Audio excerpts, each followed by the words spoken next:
চানখাইৰ পবিত্ৰ জন্মভূমি এই বৰপেটা। গতিকে এই কথা আমি হিমন্ত বিশ্ব শৰ্মাক জনাই দিব খুজিছোঁ যে মহাপুৰুষ শ্ৰীমন্ত শংকৰদেৱৰ নাম লৈ যেতিয়া ৰাজনীতি কৰিব খোজে, গুৰুজনাৰ আটাইতকৈ মৰমৰ শিষ্য, অন্যতম মৰমৰ শিষ্য চানখাৰ পবিত্ৰ জন্মভূমি এই বৰপেটাৰ মানুহক লৈ আহি থাকিব লগা দিনসমূহত মুখ্যমন্ত্ৰীয়ে যাতে কেতিয়াও ইনচাল নকৰে, ইটিকিং নকৰে, তাৰ কাৰণে আজি ইয়াৰ পৰাই সাৱধান কৰি দিব খুজিছোঁ। এই বৰপেটা, যিখন বৰপেটাৰ লগত অম্বিকাগিৰি ৰায়চৌধুৰী, অসম কেশৰী অম্বিকাগিৰি ৰায়চৌধুৰী স্মৃতি বিজড়িত হৈ আছে। আমাৰ অলপ ওচৰতে বাণীকান্ত কাকতিৰ ঘৰ, এই ভেল্লাৰ পৰা বৰ বেছি দূৰ নহয়। বাণীকান্ত কাকতি, অম্বিকাগিৰি ৰায়চৌধুৰী, যি অম্বিকাগিৰি ৰায়চৌধুৰীয়ে হিন্দু মুছলমানৰ মাজত বিভাজন দেখি, ভেদাভেদ সৃষ্টি কৰিবলৈ ষড়যন্ত্ৰ কৰা দেখি ষড়যন্ত্ৰ নাশ কৰিবৰ কাৰণে অসম আত্মৰক্ষী বাহিনী, হিন্দু মুছলমানৰ ঐক্যৰ বাবে গঢ়া অসম আত্মৰক্ষী বাহিনীৰ কথা হিমন্ত বিশ্ব শৰ্মা আৰু তেওঁৰ সাংগু পাংগুসকলে চাগে নাজানে, আৰু সেইকাৰণে বৰপেটাৰ ৰাইজক এনেকৈ ইটিকিং কৰে। গতিকে ৰাইজ, আমি এই যে সাম্প্ৰদায়িকতা, এই বিভাজন, এই যে ঘৃণা, এই ভেদাভেদ, এইবোৰ যদি নাইকিয়া কৰিব লাগে, তেতিয়াহ'লে আমাৰ হাতত এটাই বিকল্প, সেইটো জাতীয়তাবাদেৰে আমি সকলোকে একত্ৰিত কৰা। বৰ অসম যদি লাগে, মহাজাতি হত্যা যদি, অসমীয়া নামৰ মহাজাতি হত্যা যদি লাগে, তেতিয়াহ'লে ৰাজনৈতিক আদৰ্শ জাতীয়তাবাদ, প্ৰকৃত জাতীয়তাবাদ, আপোচবিহীন জাতীয়তাবাদ, নিৰ্ভেজাল জাতীয়তাবাদ, আঁঠু নকৰা জাতীয়তাবাদ, পদলেহন নকৰা জাতীয়তাবাদ, মেৰুদণ্ড পোনাই শিৰ উচ্চ কৰি জীয়াই থকা জাতীয়তাবাদ, তেনেকুৱা জাতীয়তাবাদ আমাক লাগে। আৰু সেইকাৰণে ৰাইজক কৈছোঁ, এবাৰ আপোনালোকে আমাক সুযোগ দিয়ক, এবাৰ অসম জাতীয় পৰিষদক, জাতীয়তাবাদক সুযোগ দিয়ক। অসমৰ সাতাম পুৰুষে ঐক্য, সমন্বয়, সম্প্ৰীতিৰ বৰ ভেটি যিসকলে ভাঙিব খুজিছে, সেইসকলে তাৰ উচিত উত্তৰ পাব। মানুহক শোষণ নিষ্পেষণ কৰি সমাজ বিপদস্ত কৰা যিসমূহ শক্তি আছে, সেই শক্তিয়ে পাব লগা ফল আহি থাকিব লগা দিনসমূহত পাব। উন্নয়নৰ সোৱাদ পাব, সমন্বয় পাব, একতা পাব, ভাতৃত্ববোধ পাব, তাৰ উপৰিও স্বাভিমান পাব, জাতীয় স্বাভিমান পাব। আৰু স্বাভিমান যদি লাগে, জাতীয়তাবাদ প্ৰতিষ্ঠা কৰিব লাগিব। সেইকাৰণে যলৈকে যাওঁ, নামনি অসমৰ ধুবুৰীলৈ গ'লেও কওঁ যে যেতিয়ালৈকে হিমন্ত বিশ্ব শৰ্মাই আপোনালোকক মুছলমান কৰি ৰাখিব, সেইদিনাখনলৈকে তেওঁলোকৰ সান্দহ খোৱা বালি তল নাযায়। যিদিনাখন এই মুছলমানৰ ঘেৰাৰ পৰা ওলাই আহি অসমীয়া হ'ব, যিদিনাখন হিন্দুৰ ঘেৰাৰ পৰা ওলাই আহি অসমীয়া হ'ব, যিদিনাখন বৌদ্ধ, পাৰ্চী, জৈনৰ এই আবেষ্টনীৰ মাজৰ পৰা ওলাই আহি অসমীয়া হ'ব, ধৰ্ম মোৰ থাকিব হৃদয়ত, মই হিন্দু হৈ থাকিম, খ্ৰীষ্টান হৈ থাকিব, মুছলিম হৈ থাকিব, সেইটো আমাৰ উপাসনা পদ্ধতি, আধ্যাত্মিকতাৰ মাজত তাৰ চিন্তা জড়িত হৈ থাকিব। কিন্তু যদি ধুবুৰীৰ মানুহে, বৰাক উপত্যকাৰ মানুহে, আন প্ৰান্তৰ মানুহে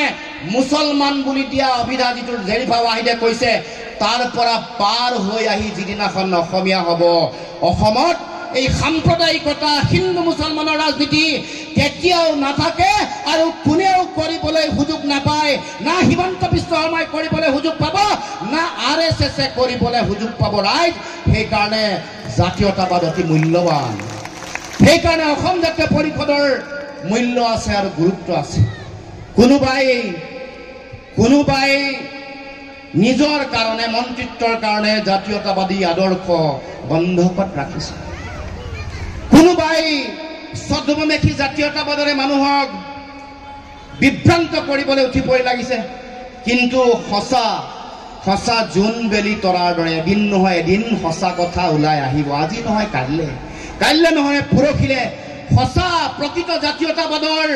বিজয় ধ্বজা অসমৰ নীলিম আকাশত এদিন নহয় এদিন উৰিব। কোনো শক্তিয়ে, কোনো অমানিশাই, কোনো ডাৱৰে,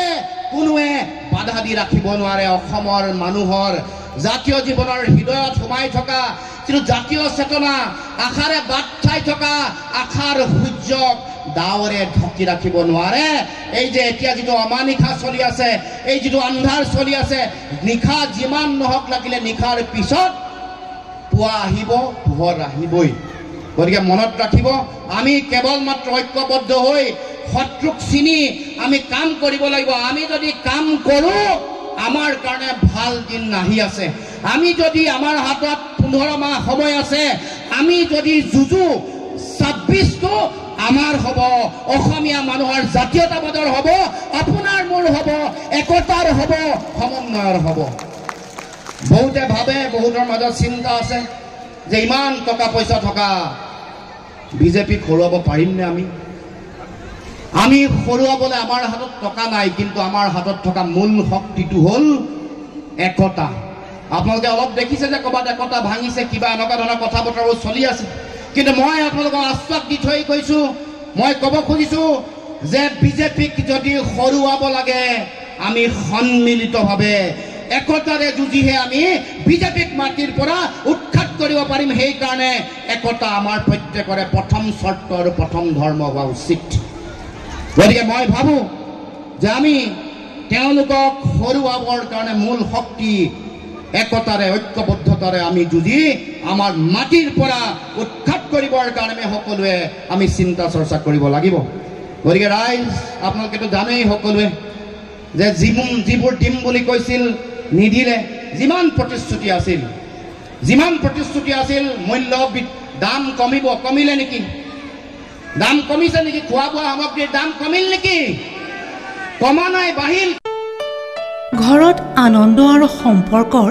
চমক বজাই ৰাখিবলৈ জৰুৰী হৈছে সকলো আনন্দময় মুহূৰ্তত মৰমৰ উপহাৰ দিয়াটো সেইবাবে মধুশ্ৰী জুৱেলাৰ্ছে আনিছে সকলো ৰঙীন ক্ষণৰ বাবে বিশেষ গহনা হীৰাৰে হওক সোণৰে হওক বা ৰূপৰে হওক শ্ৰেষ্ঠ ডিজাইনছ আৰু হলমাৰ্কযুক্ত গহনাই ৰাখে সম্পৰ্কক নিখুঁত তেনেহ'লে আজিয়ে আনক আনন্দ মধুশ্ৰী জুৱেলাৰ্ছৰ সৈতে যোগাযোগ কৰক 7002800341 নাইবা ভিজিট কৰক LNB ৰোড নলবাৰী অসম